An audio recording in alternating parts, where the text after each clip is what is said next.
The bees come. We came to Maharaj's feet, impelled by our yearning for the living spirit and drawn by his light. We came from Europe and Great Britain, the United States and Canada, Australia and South America. As Herman Hesse said of the fellow travelers in his journey to the East, each had his or her own special reason for making the journey, but all also shared a common goal. We came with our varying hues of cynicism and faith, open or closed-heartedness, sensuality or asceticism, intellectual arrogance or humility. To each, Maharaji responded uniquely, now fiercely, now tenderly, now through ignoring us or sending us away, now through making much over us, now through reading the mind and heart, now through playing dumb. He did what was necessary to quiet the mind and open the heart, so that the thirst that had drawn us all to him could be slaked. I was travelling with a young Western fellow in India. We had come to the mountains in a Land Rover I had borrowed from a friend in order to find this fellow's guru to get some help with his visa problem. I was in a bad mood, having smoked too much hashish, been in India too long, and not particularly wanting to visit a guru anyway. The following is adapted from the book Be Here Now. We stopped at this temple and he asked where the guru was. The Indians who had gathered around the car pointed to a nearby hill.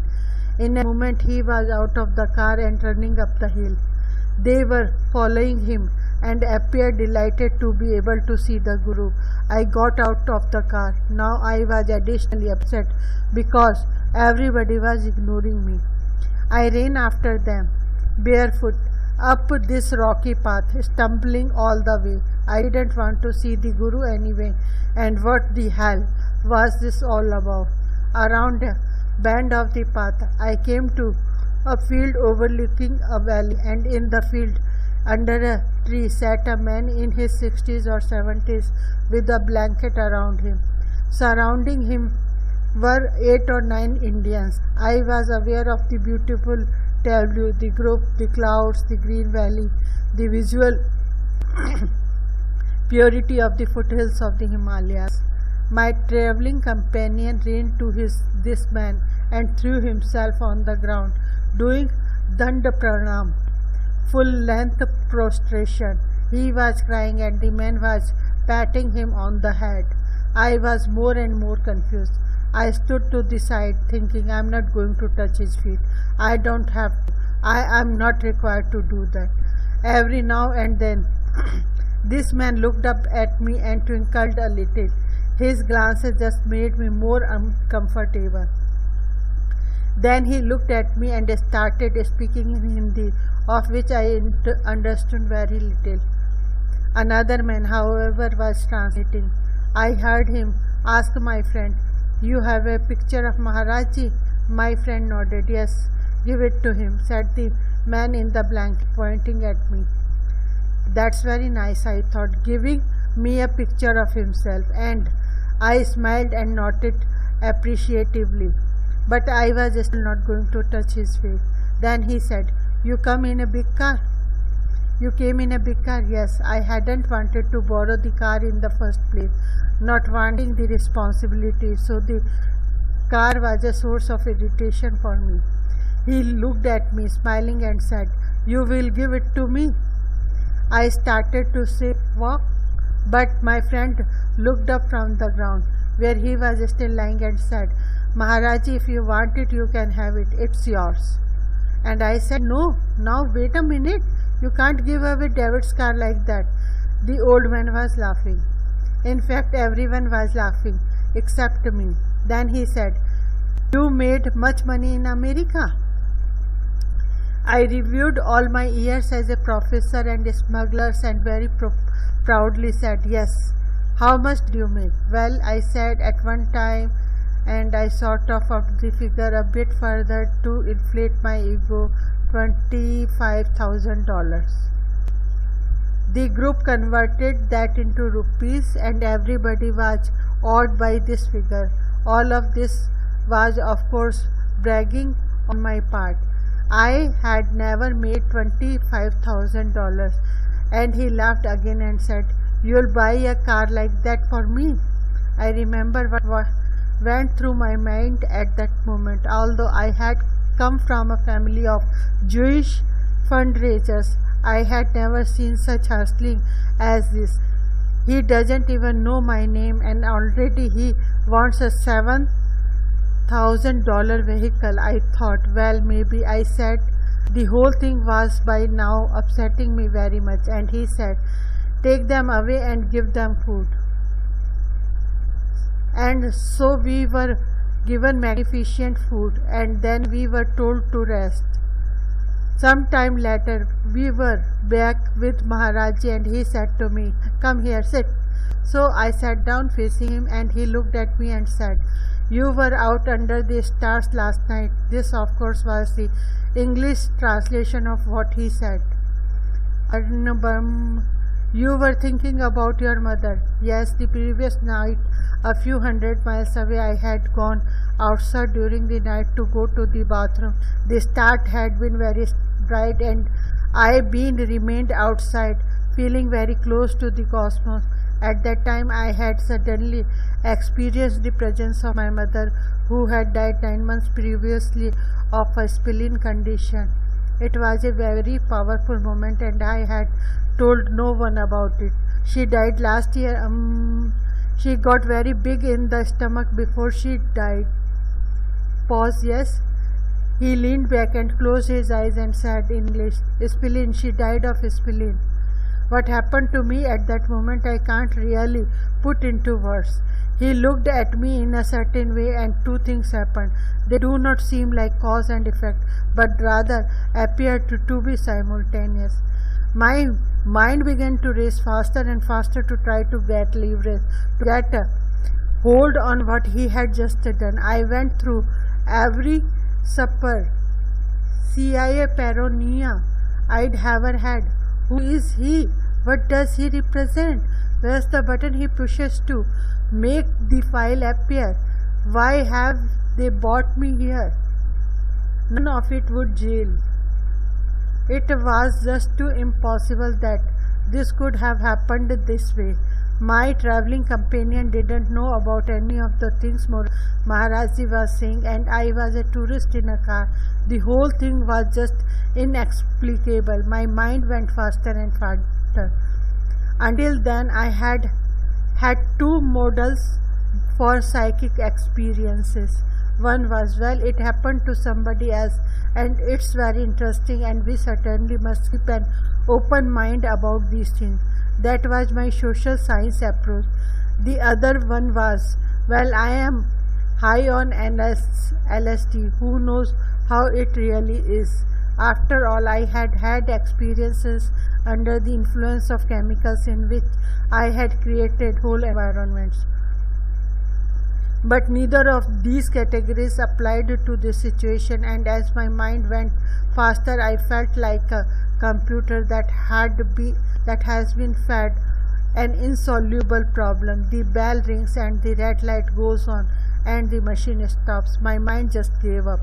It burned out its curiosity, its circuitry, its zeal to have an explanation. I needed something to get closer to the rational level, and there wasn't anything. At the same moment, I felt this extremely violent pain in my chest and a tremendous wrenching feeling, and I started to cry. I cried and cried and cried, but I was neither happy nor sad. It was a kind of crying I had not experienced before.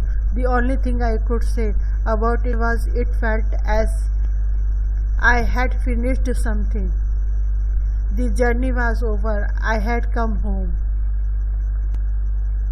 In the words of Dada, we all think we are chasing the Guru, but really, you see, he is chasing us. All I knew about the hardship of India made me sure I didn't want to go there. Yet in October of 1971, I found myself at JFK Airport with two friends waiting to board a plane for Bombay. A large crowd of our New York spiritual group had come to see us off, as I suspected, to make sure we actually got on the plane. We were all three in varying states of panic, wondering what we were doing. Both the panic and the confusion were to intensify 100-fold when we actually arrived in India.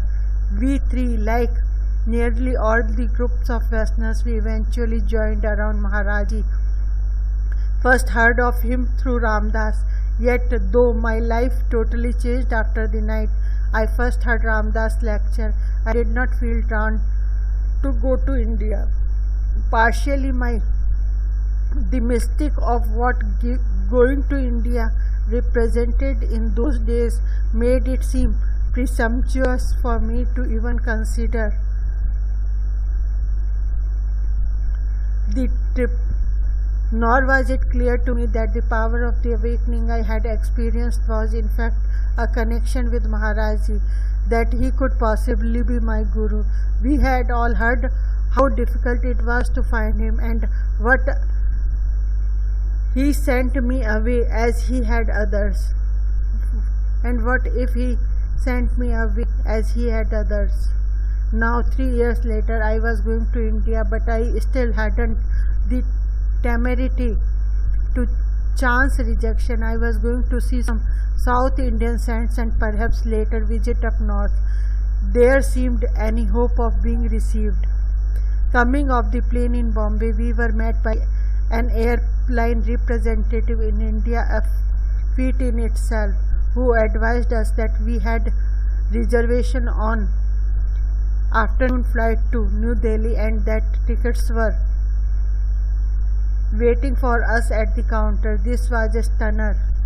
But after a 26 or 28 hour flight, we were too dozed to feel more than mild wonder. After all, we were in India. Anything could happen here. This mystery of tickets and reservation to India was never solved in any reasonable way. In Delhi, we thought of going to the American Express office to ask for messages, as we had planned to do in Bombay. After all, since we were here, there must be a message. There was, go to Jaipuriya Bhavan in Vrindavan. Maharaji expected soon. It was signed Balaram Das. We didn't know who that was. We learned that Vrindavan was not far from Delhi and that we could get there by an afternoon train. Somehow, we never thought of pausing in the relative westernness of Delhi. The message said, go, and go we did. We thereby learned the first great lesson of India: never travel by third class unreserved coach. It was tile equivalent of a 3-hour ride on a New York City subway at rush hour, with the addition of sunshine, dust and engine smoke pouring in the open windows. Eventually, we battled our way off the train at Mathura, and in the glowing dusk of the Indian plain, whose beauty we could not then appreciate, we found a bus to take us to nearby Vrindavan.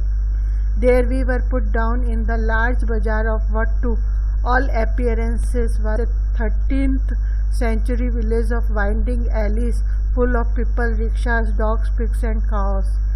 By now it was dark, and most of the illumination came from lanterns in the shops lining the street. We asked for directions to Jaipuriya Bhavan in our non-existent Hindi, and were directly first up one alley and then down another. It grew later and the shops were beginning to close. Our panic grew with our exhaustion and hunger, for even if we came upon the hostel, we would not recognize it, nor for every sign was in Hindi. We began to envision ourselves huddling for the night among the cows in some doorway. Then suddenly approaching us appeared a Westerner, someone whom I'd met the year before in California. In hysterical relief, I threw my arms around him, but he, an old-timer in India, was totally calm in the face of our emotion. Oh yes, Jaipuriya Bhavan was just there, around the next bend. During the next few days, the small Western satsang community of spiritual seekers. During the next few days, the small Western satsang community of spiritual seekers began gathering at Jaipuriya Bhavan, awaiting Maharaj's arrival at his Vrindavan Ashram monastery. Many of them we knew from America, including the mysterious Balram Das, whom we'd known as Peter. We heard their stories of Maharajji with relief and anticipation. He didn't sound so fierce and terrifying after all. Then word came that he was here. The next morning we could go to have his darshan. I arrived at the ashram a little late with Radha, nervously clutching my borrowed sari and the offering of flowers and fruit. We circumambulated the temple and pranamed to Hanumanji, then approached the gate in the wall between the temple garden and the ashram. I remember that green wooden door. When we knocked, the old chowkidar gatekeeper opened it a crack and peered out at us. Then at each time afterward, for as long as I was in India, I wondered if he would let us in. But he stepped back, pulling the door open for us. I looked through down the vista of the long veranda along the front of the ashram building. At the far end, Maharajji was sitting alone on his wooden bed. Then I saw his great form. My heart jumped so that I staggered against the gate. That first sight of him is still piercingly clear in my memory. Radha had already rushed through and I ran after her, losing my sandals along the way. It was also simple and familiar, bowing at his feet, giving the fruit and flowers, which he immediately threw back in my lap, weeping and laughing. Maharajji was bouncing, smiling and crowing in English, "Mother from America, Mother from America." During the first darshan, though Maharajji spoke mainly in Hindi, I understood everything without the interpreter who stood nearby, and I recognized the love that had poured through Ramdas, that had irresistibly drawn me to India. Here was the source. Everybody else was all excited, but I was pretty skeptical about the whole thing. Still, I was the first one off the bus and found myself running immediately into the temple. Even though I'd never been there, I somehow knew all the turns to make in order to get to where Maharajji was. As I came around the corner, he started bouncing up and down and exclaiming all these things in Hindi that totally confused me. I came to him and bowed down at his feet. He began to hit me really very hard. I had both a sense of great confusion and a feeling of the most incredible at-oneness that I've ever felt in my life. He was so totally different from what I had expected, yet so familiar at the same time. At that moment, I felt all the sufferings, all the pain from the last several years dissolve completely, and though the pain was to come again in the future, the love I felt at that moment made it all a lot less painful later. I had heard of Maharajji while wandering in India, and I finally found him in Allahabad. My first meeting was in the early morning. Maharajji was in a room on the bed with a Ma, Indian woman devotee, sitting before him on the floor. There was fruit on the bed. Then out from under the big blanket came this hand. He took some big apples and kept bouncing them off the Ma's chest. but she was totally absorbed in meditation. I sat watching. Then suddenly Maharaji looked directly at me. He was like a tree, so grounded, so organic. He flipped me a banana and it landed right in my hand. I wondered what I should do with the banana, a sacred object. I figured it would be best to eat it.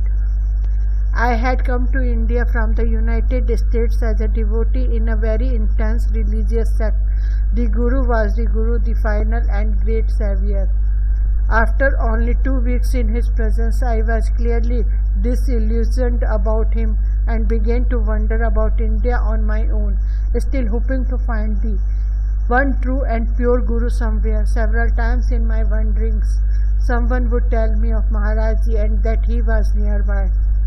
But I would not go, as I felt no particular pull. Finally, I was down near Bombay, still seeking the true Guru, when an old friend showed up. He looked so clear and light that before we even spoke, I determined to go to wherever it was he had just come from. He had just left Maharaj in Vrindavan. I packed my bags and was gone that afternoon. 24 hours later, I was before Maharaji. There were a number of Westerners there. Maharaji did not speak to me, but he kept looking very intensely at my heart chakras, psychic energy center in the heart area of the body, and what I kept hearing as a voice within me was that my search was over. I had come home.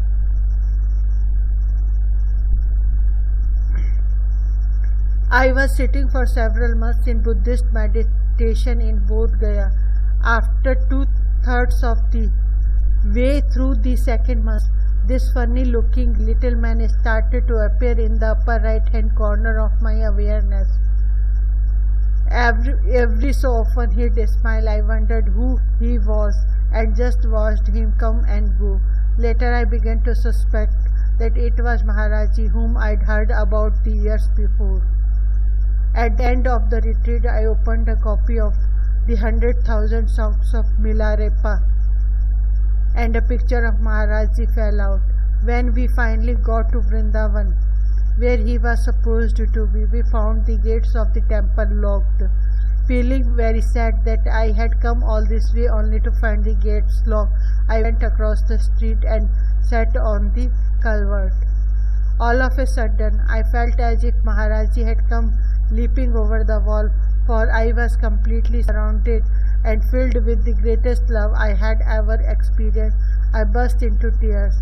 People passing by saw this crazy long-haired Westerner sobbing his guts out.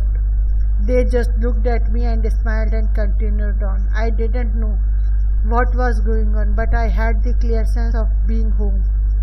There was absolutely no question that I was exactly where I wanted to be. A month before, I couldn't have imagined such an experience, but here I was, so relieved, so happy. My heart seemed to be burst open. Shortly afterwards, we were allowed into the temple. Maharaji asked me all the usual questions like who I was and where I was from and what I did. And then suddenly I found myself bowing with my head at his feet and feeling totally right about it. And he was patting me on the head, saying something like, "Welcome, glad to see you made it, welcome aboard." All I wanted to do was to hang onto his feet, and I didn't care at all that this wasn't in any way consistent with my self-image. My wife had met Maharaji and had come to get me in America and bring me back to meet him. When we first went to see Maharaji, I was put off by what I saw. All these crazy Westerners wearing white clothes and hanging around this fat old man in a blanket. More than anything else, I hated seeing Westerners touch his feet. On my first day there, he totally ignored me. But after the second, third, fourth, fifth, sixth and seventh day, during which he also ignored me, I began to grow very upset. I felt no love for him. In fact, I felt nothing. I decided that my wife had been captured by some crazy cult. By the end of the week, I was ready to leave. We were staying at the hotel up in Nainital, and on the 8th day, I told my wife that I wasn't feeling well. I spent the day walking around the lake thinking that if my wife was so involved in something that was clearly not for me, it must mean that our marriage was at an end. I looked at the flowers, the mountains, and the reflections in the lake, but nothing could dispel my depression. And then I did something that I had really never done in my adult life. I prayed. I asked God, what am I doing here? Who is this man? These people are all crazy. I don't belong here. Just then I remembered the phrase, had you but faith, ye would not need miracles. Okay God, I don't have any faith. Send me a miracle. I kept looking for a rainbow, but nothing happened, so I decided to leave the next day. The next morning, we took a taxi down to Kanchi to the temple to say goodbye. Although I didn't like Maharaji, I thought I'd just be very honest and have it out with him. We got to Kanchi before anyone else was there, and we sat in front of his tucket wooden bed on the porch. Maharaji had not yet come out from inside the room. There was some fruit on the tucket, and one of the apples had fallen on the ground.